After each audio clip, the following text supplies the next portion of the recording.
This is how we found him this morning. I basically got out of the car like this, looking for tracks. Then he saw him about where that stick is away from me.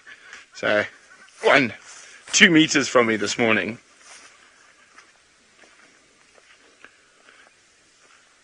Oh, it's so hard here.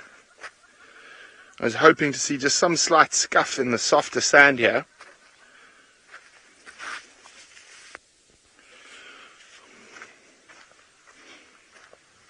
Okay, it's really, really hard to see tracks here.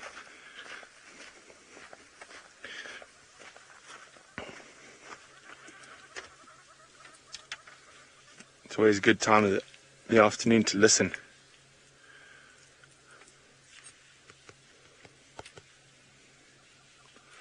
Time for a bit of gut instinct. Let's check the pans on Yala Road South. Trust your gut.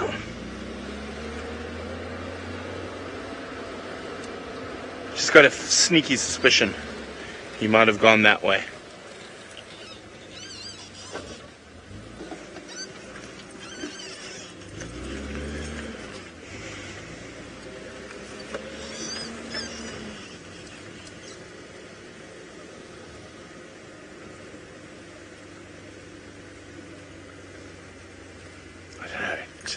Just a gut feel. Let's check along here.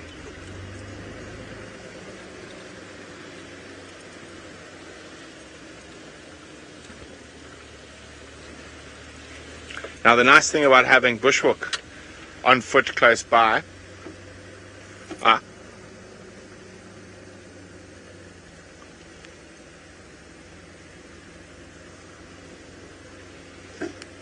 okay. He's done a sneaky on us. He's going towards the dam. So he went out and back in to the Mawati. So I think we'll take Central and head around towards the dam to stand by there.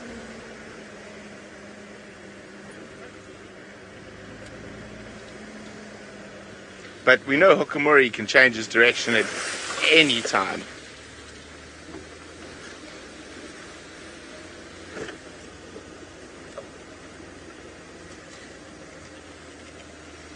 So unfortunately no cubs yet today. I love Westies.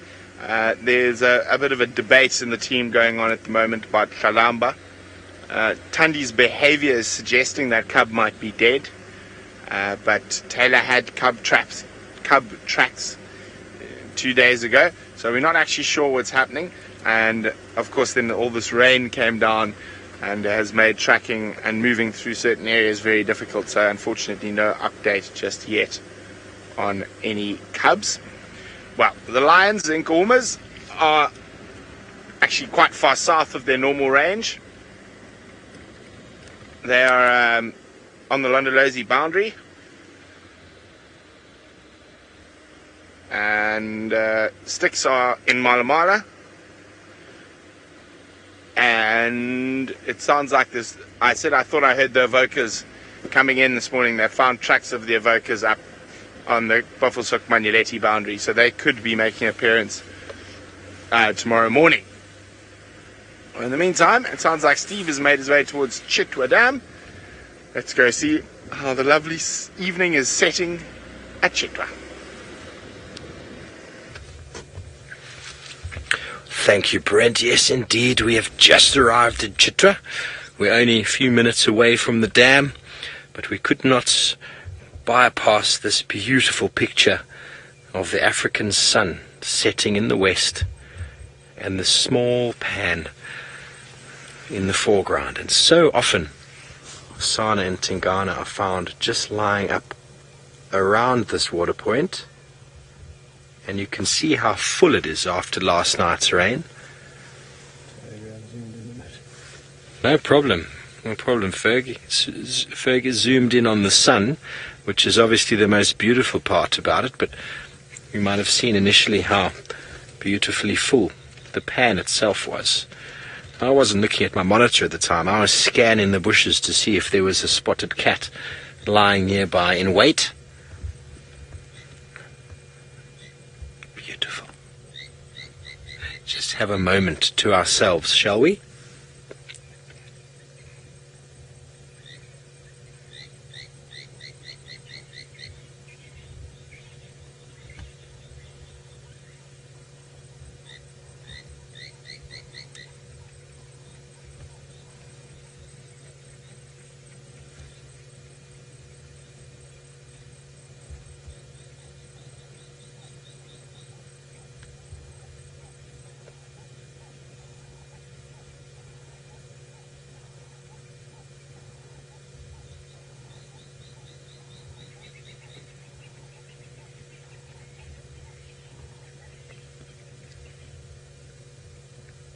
You can see all the insects skimming the top of the water.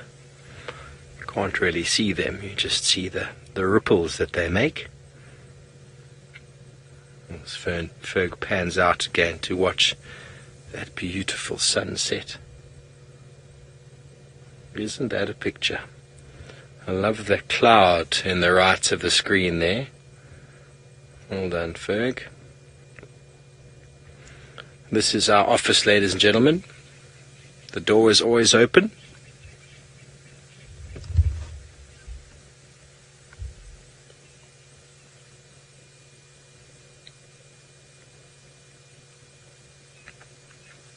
Just the faintest of clouds in the sky give it such a surreal picture.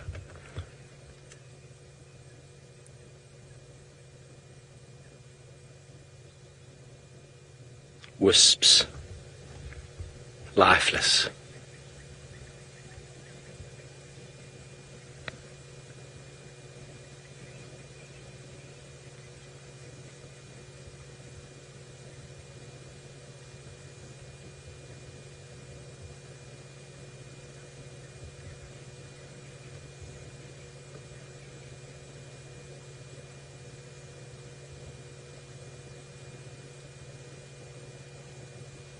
It's one thing about summer that I enjoy compared to winter. Winter, there's no real clouds in the sky, no real moisture, so you don't get as beautiful sunsets. It does work still because there's a lot of dust in the winter months, but summer you get these beautiful, beautiful accumulations of different layers of cloud because of the evaporation and the high pressure cells taking the moisture into the atmosphere.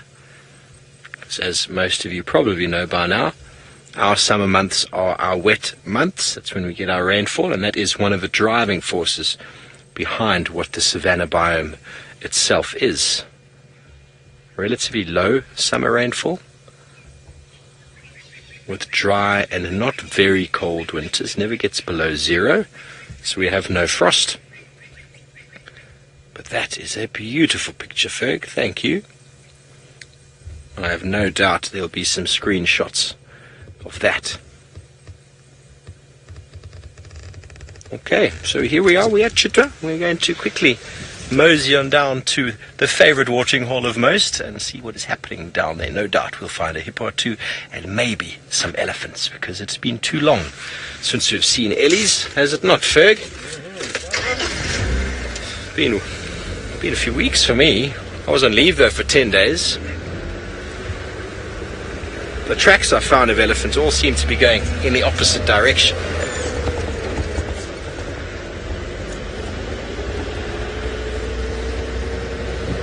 I believe Tingana was spotted in Chitwa Lodge. We can't go inside. Take our cameras in there in our Land Rover, go inside and view him doing, I believe he might have a kill inside. He's getting to that sort of age, I think, where he's just enjoying being in and around the lodge. And I have not seen him with a kill in many weeks. Seeing him for the first time just the other day, in fact, in quite some time. But at least we know that he is eating. He is keeping himself strong.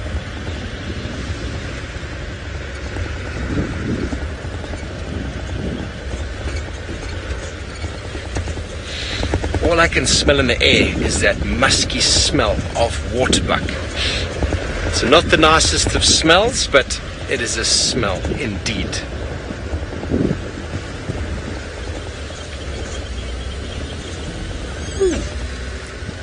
Oh, certainly. Some Franklin just jumped across the road, and now some guinea fowl on the left.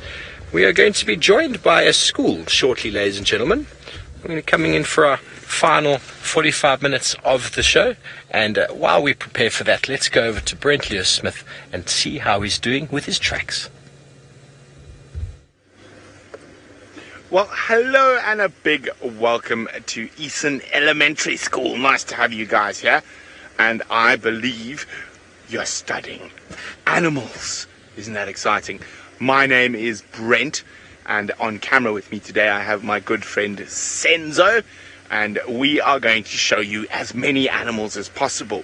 Now, when you think animals, You must be thinking elephants and buffalo and lion and warthog and antelope. But of course, there are lots of different types of animals. And Senzo just found on his pants a very beautiful animal. I'm just going to put it on there so it's a bit easier. I'm going to just put my hand flat. Look at that. Isn't that an absolute... Let's try to get it to look this way. Come on, turn around. There we go. An absolutely gorgeous praying mantis. So it's an insect, and she is a ferocious predator. And it is a female, I can tell by the shape of her body. And at the back, she's got little, well, I'm trying to think, egg-laying devices, so that's how I know it's a female. But isn't she pretty? I'm going to try to turn her towards you, Sens. How's that? So you can see her face. Wow. Isn't she cool? Now, she's got a very, very, very, very interesting colors. Now, I've got a question for you guys. Why do you think that this praying mantis is that grey color, and why do you think it's got all the knobblies? Look, she's cleaning her main weapons, her front legs. I'm going to turn her sideways again so you can see. Oh, you can see that there perfectly. Her front legs have all those big, it almost looks like claws on it. Look, she's seen my finger. She doesn't like my finger. But you see those big claws? Now, if a little bug comes near, she stabs them with that, and then she can eat them. So it's very important for her to keep those nice and sharp and nice and clean. Now, I asked you guys at Eastern Elementary, why is she that color? What could possibly be the reason that she's that color, and why does she have these very big bumps and stuff all over her body?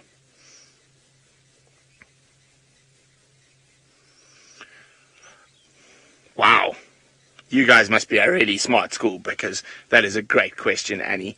What is the average lifespan of praying mantis? Annie, I don't know. I'm going to have to look that up. So you're going to have to make me do some learning today. But that's the best thing about being out in the bush every day. We get to learn all the time. So because of your question, Annie, I'm going to learn something new, and I will tell you before the end of your drive. But I have been tracking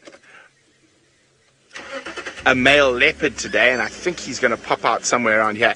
Amelia, you are so clever.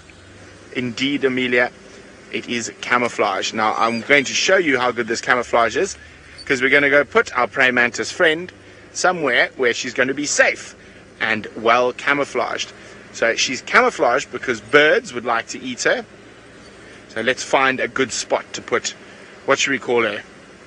Georgina. Let's put Georgina. Let's put Georgina, the praying mantis, somewhere safe. Now, Jack is asking me, is it dangerous for people to live here? Yes and no, Jack. I think it's more dangerous to live in a big city because you can get run over by a car, all that stuff. And I think living around all the animals is probably much, much safer. Okay, there we go. We've got the perfect spot for Georgina, our praying mantis. So I'm going to put her on the bark, and then you can see how well her camouflage works. Let's go, Georgina. How's this here, Sens? Good. Come, Georgina. No, she doesn't want to leave me. She likes me. Georgina, it's time to go now. Come on, Georgina. Behave yourself now, Georgina. No, Georgina, you have to go. There we go. Let me just go that way a little bit, Georgina. So you can see her, Sens. So now look how well that camouflage works. Now what she does is when she's not hunting and she doesn't want to move, she'll lie completely flat against a piece of bark. She'll tuck in all her legs like this, and so you won't be able to see her at all. Isn't that amazing? Georgina, you'll be happy there. That's a good home for you. We're going to go see if we can find a leopard. But the nice thing about being out in the African bush is we never know what we could find next. But I'm hearing lots of birds making a noise. And sometimes birds will make a noise if they see something dangerous, like a cat.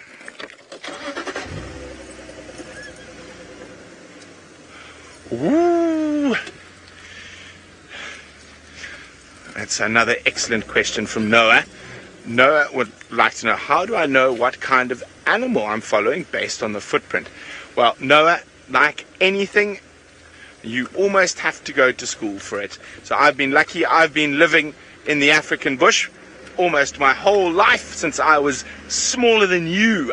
I was learning what lion footprints look like, what leopard footprints look like.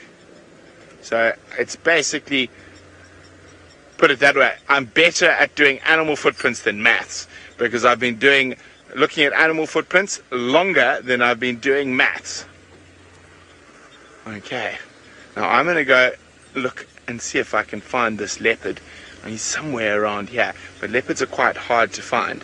But my friend Steve, who you haven't met yet, is at one of the most beautiful places here, and there are lots of animals next to a really... Good afternoon, good morning, boys and girls. Wonderful drive so far. What a start with an amazing praying mantis. Yes, indeed, we are at Chitwa Dam, and we had lots of rain last night. And for those people who've been watching the show before, you will see how high the water level is.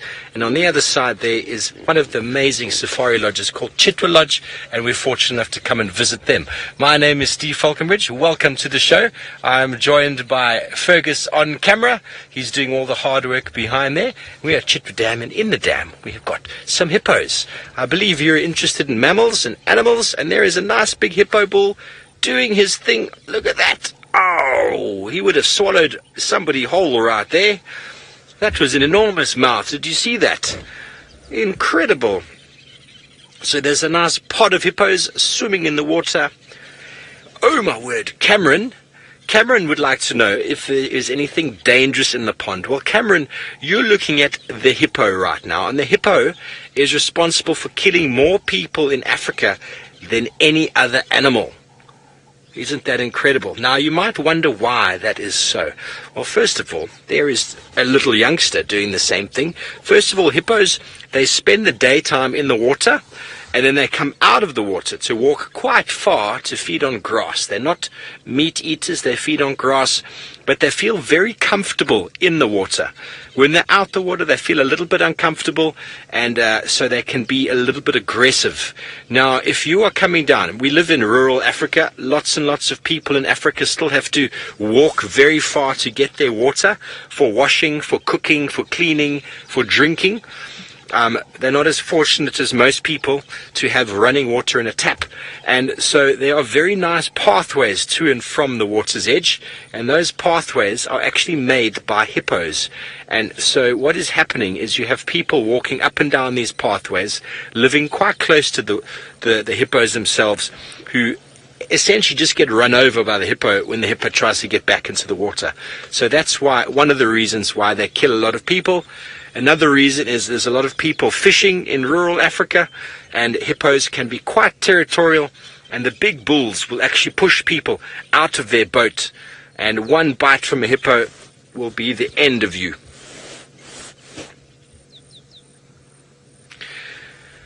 Although hippos feed on grass. You want to know what they eat? They feed on grass, only grass, and maybe small birds that are lying in the grass, but that is not their intention. They've just got a very big mouth, and as they walk, they're like a lawnmower. They just scoop it all up.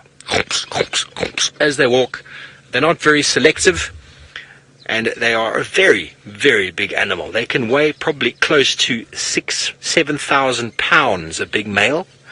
That is about as big as they get, maybe a little bit less than that. But they're just on the island, Ferg, just below the weaver's nest. I think there might be some hippos about to come out.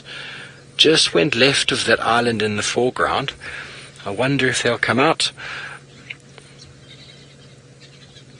So you can see lots of activity coming down to the water. All the animals have to come and drink. Milia, you want to know what animals come out at night, and a hippo is one of them that comes out of the water to feed, and then your nocturnal animals, because that's what you refer to, animals that come out at night. A lot of them, they are probably sleeping in the day because it's hot, but leopards, lions, sometimes jackal, honey badger, white-tailed mongoose, the owls, obviously lots and lots of owls come out at night. And what else comes out at night? Bush babies. Yes, that's another wonderful one. But the hippos, which we're seeing right now, you see they're starting to get a little bit playful. They're probably getting quite hungry. It's time for them to go out and to start doing some feeding. And I wonder if we'll be fortunate enough to be here to see them do that. Emma wants to know how hippos clean their teeth. And Emma, they don't have dentists and they don't have toothbrushes, so they just basically go through their life with one set of teeth and no dental hygiene. It must sound quite interesting, but they only feed on grass. They don't feed on sweets and sugar like we all do, or coffee, or chocolate, when they don't need to clean the stuff off their teeth, so they do quite well just like that. Most animals are the same. So let's go over to Brent, who's got a very common but yet beautiful antelope. Well, we were looking at the common and beautiful antelope, then one of them started snorting. And when they start snorting, it means they might have seen something like a leopard. They sit there going, poof, poof. But there's a whole big herd of them up ahead, so I want to see where they're looking and where they're snorting. Who knows, maybe the leopard we've been following has come up here. However, they are starting to compete for girlfriends and boyfriends, so they might be snorting at each other. So there we go. Now, as Steve's saying, they are the most common animal. Oh, there's one having a drink. Oh, there's a few having a drink. They are very, very pretty antelope. They are called impala. Now, they're not deer, they are antelope. So a deer's horns fall off every year, whereas an antelope keeps its horns all the time. Now, you can see there's a little boy there with very little horns. And a little girl as well. And you heard that funny noise. Now, that is not a leopard. That is the male impala. There's the big daddy impala. So what he does is he tries to keep all the girls in one place, so none of the other boys can have any girlfriends. He wants all the girlfriends for himself. And he can make some strange noises, and he runs around snorting. There we go. He's starting to make the...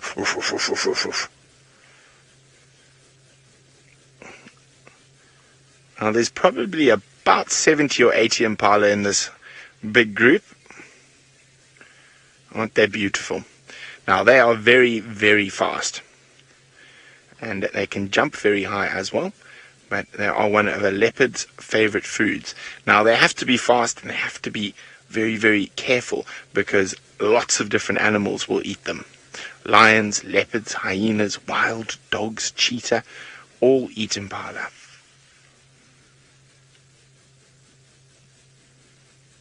Now, sometimes at this time of the day, they can be quite fun. They can play and chase each other around. But what they're doing now is they're moving away from the thicker bush where they've been feeding during the day, and they're moving out onto this open plain. So they like to sleep out on the open plain because it's easier for them to spot a lion or a leopard trying to sneak up on them.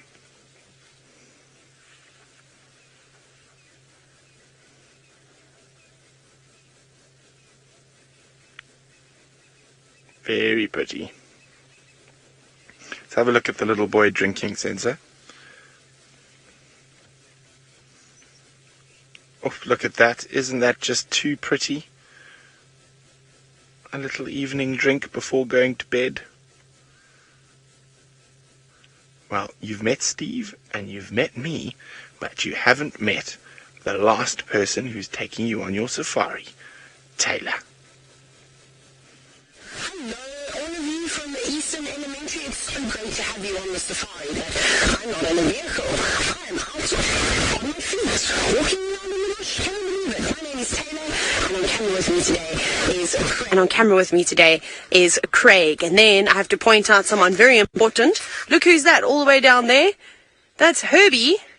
And he's helping us with a walk. He's also a safari guide, but because when we're walking and I'm doing all the talking, I can't concentrate and keep us safe. So Herbie's out here for an extra pair of eyes and ears.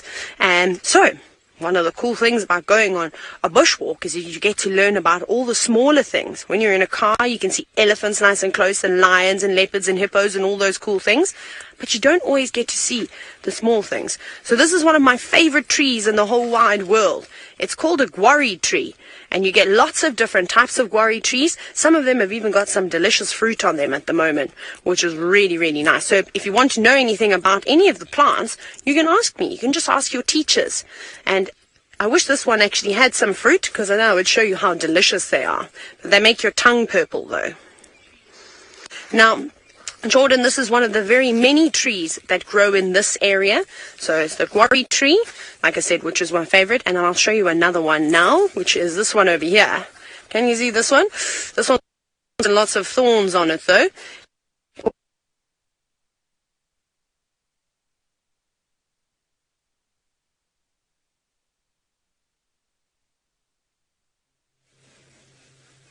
Well, sorry about that. It seems like Taylor's having some problems. Shenja is showing you a lovely silhouette. Oh, no, I've got a bit of a fright.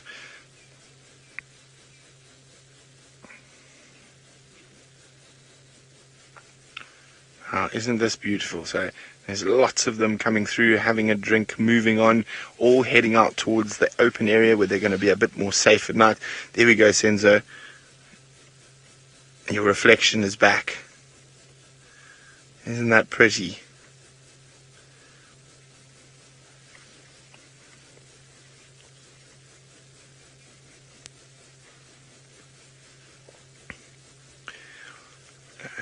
Now, Libby, most antelopes are either browsers or grazers.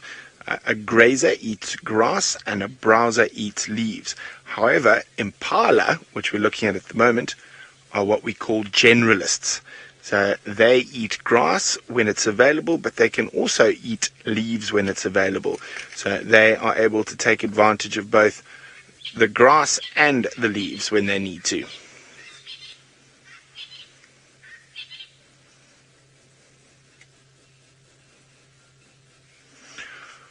Colton, it's quite easy to tell the females from the males. There we go. If you have a look, the males all have horns.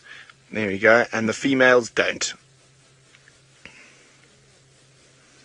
I can actually hear them if I keep quiet for a few seconds. You can hear them talking to each other. They make a little noise. And then they normally return the sound with something that sounds like a burp. Burp.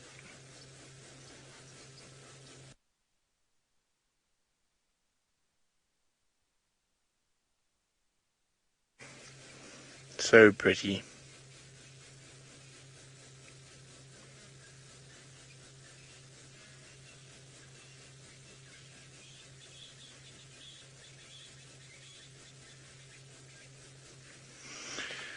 Now, Riley, there are babies. Since if we go back to the water, there we go. That one's a baby there. It was born in probably January or December last year. Well, January this year, December last year. They grow very quickly. You can see the babies are the boys with those very small horns. And then that one with the bigger horns there is about 2 years old.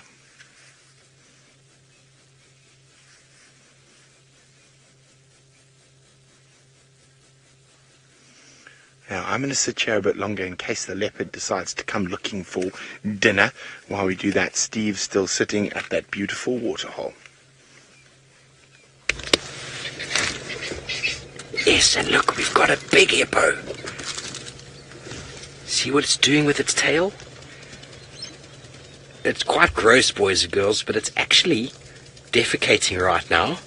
It's having a bit of a toilet break, and that is what the hippos do. They splatter their dung around, and a lot of it stays in the water, and it actually makes a very good food for lots of the fish that we have here in the dams. So hippos are very important for the ecosystem because of that. And generally this is what they do before they come out. Looks like we might get them coming out in front of us if we're just patient enough. We might get them coming out, which would be marvelous. They're not actually swimming there, boys and girls. They are walking on the bottom. Jordan wants to know, why do hippos make loud noises? And why do we make loud noises, really, Jordan?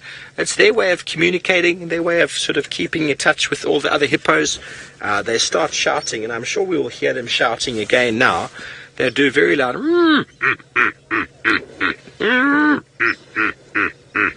That's my version of it, but they will do it again now, and it's a way of basically communicating with the rest.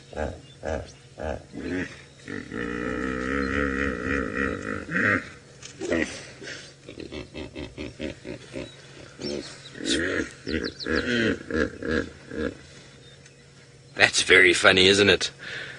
I think I communicated with them and they spoke back to me. I said to them, "Hello hippos, how are you doing today?" And they politely said, "Very well, thank you, how about yourself?" But that's about the limit of my hippo language. So I don't really know what they're saying to each other, but they're getting excited. You know, like when you're about to finish school, as soon as you're about to finish school and you've got that last period, you're sitting there with your friends, it's very hard to not make a noise. Hey, you want to get out of the class and hang out with your friends and run around in the schoolyard and play and make lots of noise. That's exactly what's going on with the hippos right now. Sophia wants to know, why do hippos live in the water? Well, Sophia, they need the water to keep their body cool. They have evolved that way so that they spend a lot of time in the water. They almost use the water like a reptile would. And if you know what a reptile is, a snake or a crocodile, and they basically use the sun to warm them up. So when they're cold, they'll sit in the sun, and when they are hot, they'll go in the water.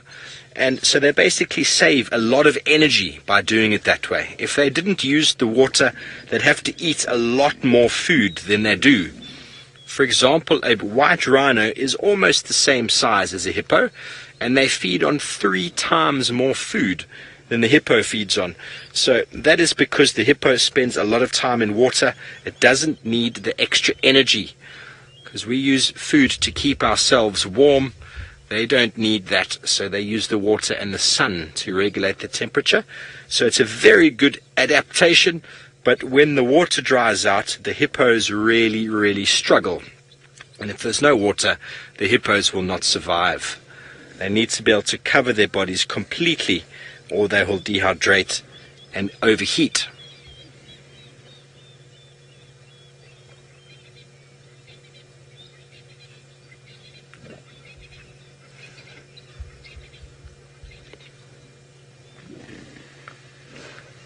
Ooh, Jack wants to know, how long are their incisor teeth? Now, Jack, it really depends on which animal you're looking at, but I have seen a hippo with incisor teeth as long as my arm. Can you imagine 2 of those? And that's just the bottom, and then the top is the same.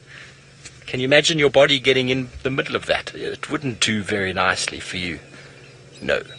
But the teeth are for fighting and for defense. That is their sole purpose. They don't use them for eating at all.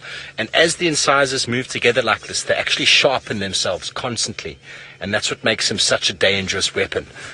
So they're basically running around with samurai swords and defending themselves. I think that's quite a marvelous adaptation. But it also makes for very clumsy eaters, because they move like this and they're just basically breaking the grass off with their lips. Can you imagine walking around all night and grabbing grass with your lips? You're going to have very sore lips in the day, but just as well, they've got very big lips, so that's all good. Ferg, should we go back onto the hippos there? One's in the front here, maybe. It's a little bit more, it's a bit far for the light, eh? Maybe we should try our eye on it. Okay, well, we're going to stay here at Chitwa Dam. Who knows what's going to happen? Let's go over to Taylor, who's got a beautiful silhouette. We do have a beautiful silhouette. Look at the skyline. There's also a vehicle just coming past us. Who is that? Let's go jump off the road very quickly. Look at what we've got here. As you can see, I'm using my phone to light myself up. We had really cool things to show you. I'm a little bit sweaty as well. We had some wildebeest tracks in the sand that were just amazing. And we had some impala footprints. You saw the impala with Brent, and they're actually just up here as well, which was really quite cool. But unfortunately, for some reason, we just couldn't get any signal. So I don't really know what happened there. Anyways, it's just one of those things. But we're probably going to start heading on home now because it's getting a little bit dark. We've been walking all afternoon. We must have walked about 7 or 8 kilometers trying to track a leopard, but the leopard was too quick for us and we couldn't catch him in time. I think he had a head start though. I think that he was walking through some of the animal pathways, maybe between this morning and this afternoon, and he's probably on the move again. So that's what Brent is looking for, and I hope that that leopard pops up. And while speaking of Brent, we just passed him. Let's go back to him. There. Hi guys, you can see I've got my torch out, my big spotlight, which is the best way to find animals at night. Now if we do find certain animals, we will then switch into infrared. Now infrared is special lights that we can use that comes off the camera that shows everything in black and white, so we can see into the pitch dark without interfering with the animals. But to find the animals, I'm going to be using my spotlight. Now about 70% of the more interesting small mammal species only come out at night. So there are lots of little things such as genets, which are sort of like cats but more closely related to mongoose, and as well as civets, which is the sort of the African version of the raccoon, or honey badgers, or lions, or leopards. Since, just to let you know, the IR light is on me. It is, it's red. Thank you, it's off. No worries. So, the IR light's good to look at animals, but not good for my eyes. Naomi would like to know what time it is here. I think it's just after, 6 o'clock in the evening. So about, I don't know, 20 past 6, quarter past 6. 12 minutes past 6. See, I wasn't too far off. Now, let's go have a look if this leopard has popped out here, because I think he's been snoozing in here.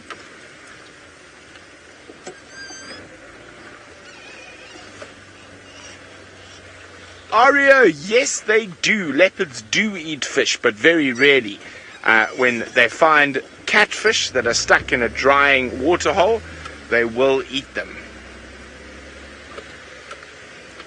Okay, so I think he's down here, somewhere behind this damn wall.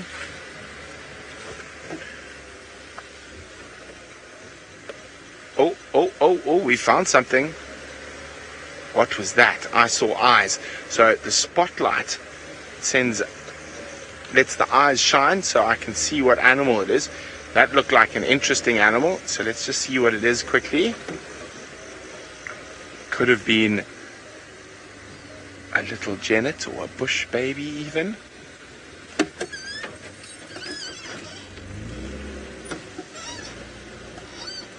So those eyes were right here. Let's look quickly. Another one of the cool things we see. Oh, it's not. Let's put the. It's my favorite antelope. Let's put it into IR there, Sens. Okay, we're going to put it into infrared. There we go. Look at that. So now we're looking. Look at that. We're looking with no light. So the light is invisible to the animals. That is my favorite antelope. It's called a bushbuck. Isn't it pretty? It's a big male bushbuck. Now, they are very sneaky. They walk very, very quietly, so the leopards can't find them. How they do that is they'll put their back foot exactly where they put their front foot. So they live in thickets like this, and they move very quietly and very carefully, so no one can find them. You can see how it's using its ears, moving its ears around, listening. So anything it might hear that might be danger, it can get away.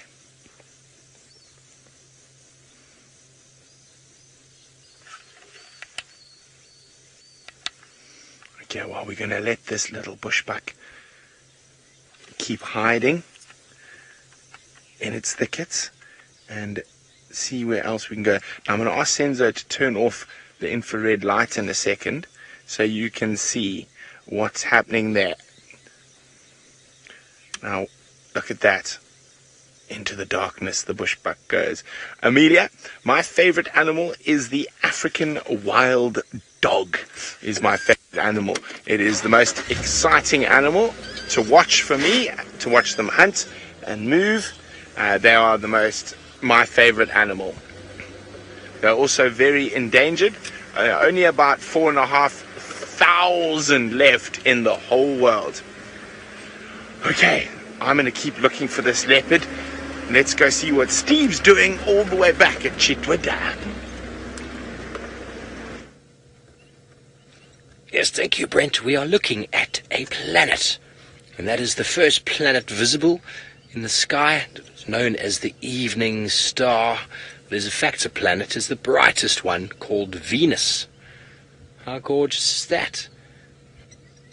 And you know it's a planet because it's in the same line where the sun set.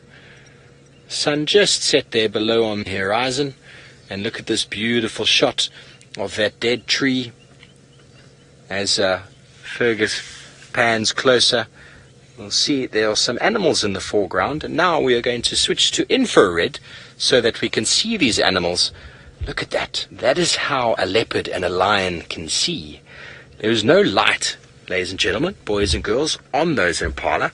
We're using infrared spectrum to see them, and that is what a lion and a leopard will see at night.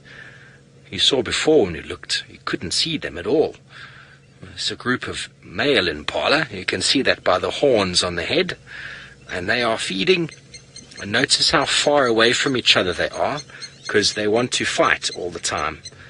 They're coming into the breeding season, and maybe we're going to see them have a little bit of a box. But you see how they're spaced apart. They're not very close to each other. Just like when I was growing up, I couldn't be very close to my brother because he always used to hit me. Same sort of feeling.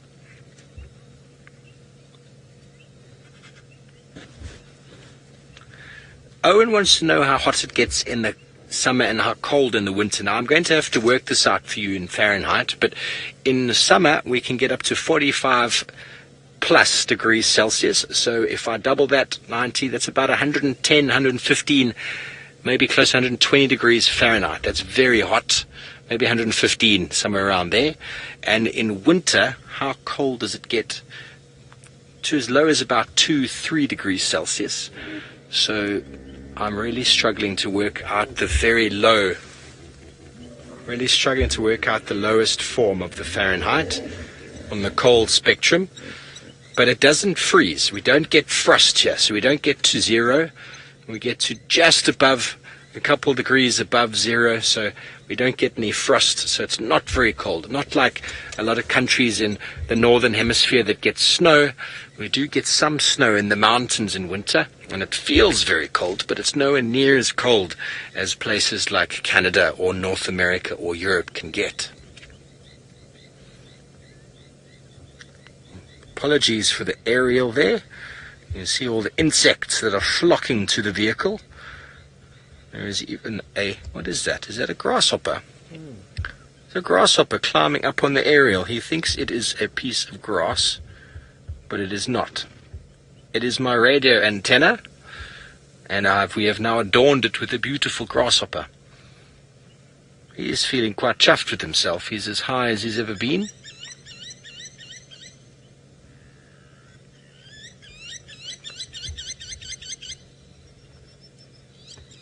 Yeah, the night sounds there of the thick water thickness.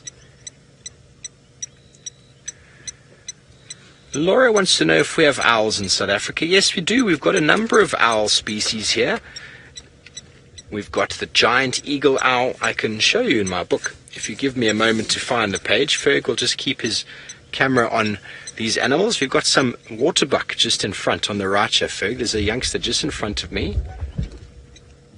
The young waterbuck there's a youngster, a baby waterbuck. I'm going to try to find the owls for you while we have a look. let's go and have a look at a nocturnal animal with Brent, a little bush baby. Isn't this just one of the cutest things you've ever seen? It is the smallest little primate we get here. It is called a South African Gallego or bush baby. So they're completely nocturnal. Oh, big jump. Where do you go? You can see how far they jump. So they come out at night. He's in the middle of the light there. There. Boop, big jump. Where's he gone? Oh, he's gone up the tree. There he is, in the middle. Well, there he goes. He's so fast. Nice camera work, Sens. Jump. Now he's gone to where we can't see him. Wow, isn't that cool? So he's a little primate that feeds off fruit and insects. Oh dear. My car won't start. That is a problem.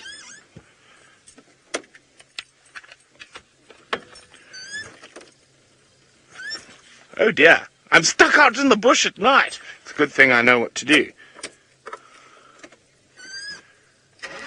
There we go.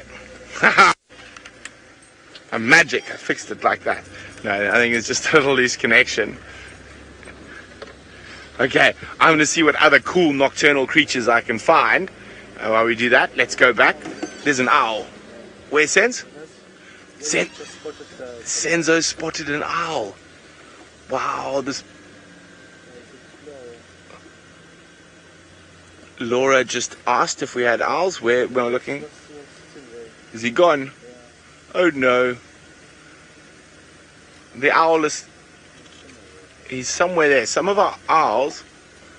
What's that there? That's a... Is that an owl there, Sins? No. Is it? Can we just move forward a bit? No, it's not. Oh, Laura, I'm afraid the owl escaped. It flew away before I spotted it. Senzo, sorry. I was being a bit slow. Hopefully we can find another one.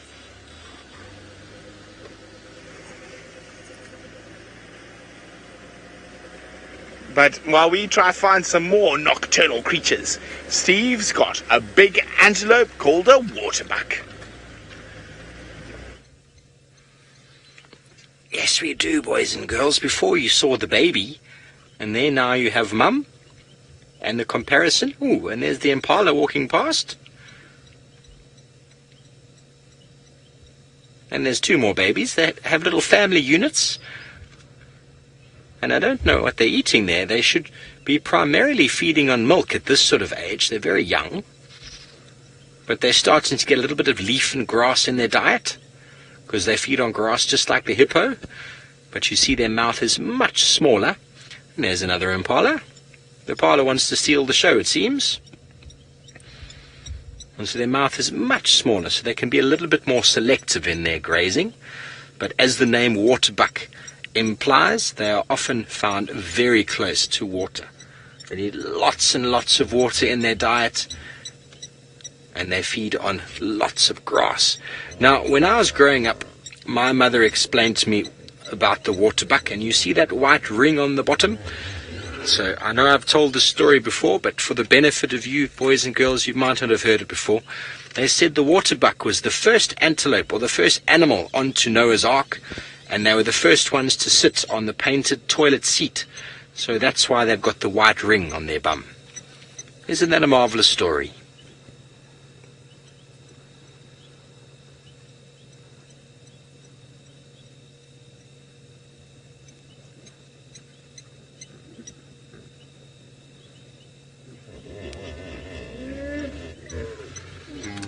Sophia wants to know if the males use their horns to fight. And yes, that is exactly what happens. When you find an antelope that the male has horns and the female doesn't, then the males use the horns only for fighting against other males. When you find the males and females both have horns, then the males will probably fight, most definitely fight with each other, but then the females use their horns to defend their babies against predators, such as jackal and lion and leopard and even hyena. So you can see this female doesn't have horns, so she's got different strategy for defending her youngsters. They generally run, and the waterbucks are known to run and jump into water when they are threatened. and to prevent the animal from catching them. Then they run the risk of jumping into the dam where there are hippos and crocodiles lying at wait. Okay, well, it seems like Taylor McCurdy has managed to find her way back to camp, and she would like to show you things in the tent. We would. We've come back to the tent to have a little look. Or maybe you didn't recognize me in the dark outside. I'm still the same person though, and I'm very sad. I couldn't show you some of those trees because there were lots. We ended up finding fruits on the guarri tree and on the other tree I wanted to show you, the buffalo thorn. Oh, they were delicious. Craig and I ate all of them. There's going to be no fruit left for those birds tomorrow. But anyways, seeing as though that the sun has gone down on the birds, well, most of the birds, except the owls and a few others, have gone to sleep. I thought we should talk about some animals that like to come out at night. And if you look over there, look at that. Does anybody know what that is? It's got a crazy hairstyle. It must be a rocker of an animal. That is a porcupine. Now, you get lots of different types of porcupines all over the world. This is the African porcupine, and it's the largest rodent in Africa. So it's the biggest rat. Big one. I haven't seen one for a long time. But what you do find a lot of is their quills. And you can see them. Which way? Which way is up? This way actually goes into the skin, this part over here. And then, if I do this, switch them over, that part, you can see it's very sharp, very, very sharp, is what it uses as its defense. So that's what it uses these quills for. They don't dip them in ink and write a letter to other porcupines. They actually have them on their backs, like you saw in that picture. So you see, there they all are. And what they will do is if a leopard or a lion or a hyena or any animal is quite curious about them and wants to try and eat them, they need to defend themselves. Lions and leopards have got sharp claws and big teeth, and they make scary noises to try and scare other animals away. But a porcupine can't do that, so it has to use its quills. So what it will do is it will run backwards into anything that's trying to get it and sort of do a shuffle and try and prick its quills into a leopard, for example, because the leopards like to eat porcupines. And then they come out of the skin, so they pull out, and then they end up getting stuck in the neck, in the face, and all the different parts, in the paws of the leopards and the lions. And then it's a problem because sometimes those leopards and lions can die if they get too many of their quills. It might stop them from eating. So these porcupine, even though they lose a few, if you've ever seen a picture of a leopard, should I search for one while I quickly carry on telling you? Let's go leopard versus porcupine.